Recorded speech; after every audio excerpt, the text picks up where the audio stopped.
Hi friends, ನಮಸ್ಕಾರ. ನಾನು ನಿಮ್ಮ ಸಂಗೀತ.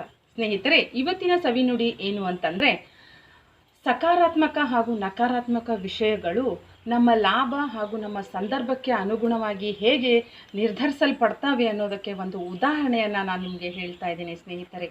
ಸೊ ನಾವು ದಾರಿಯಲ್ಲಿ ಹೋಗುವಾಗ ನಮಗೆ ಎರಡು ಕಲ್ಲಿನ ಮೂರ್ತಿಗಳು ಸಿಕ್ಕರೆ ಅದು ಒಂದು ರಾಮನದ್ದು ಹಾಗೆ ಒಂದು ರಾವಣನದ್ದು ಆಗಿರುತ್ತೆ ಸ್ನೇಹಿತರೆ. ಸೊ ಆವಾಗ ಅದರಲ್ಲಿ ನಮ್ಮ ಆಯ್ಕೆ ರಾಮ ಆಗಿರ್ತಾನೆ ಸ್ನೇಹಿತರೆ. ಸೊ ರಾಮ ಅಂದ್ರೇ ಸತ್ಯನಿಷ್ಠೆಯ ಪ್ರತೀಕ, ಅದು ನಿಮಗೂ ಗೊತ್ತಿದೆ.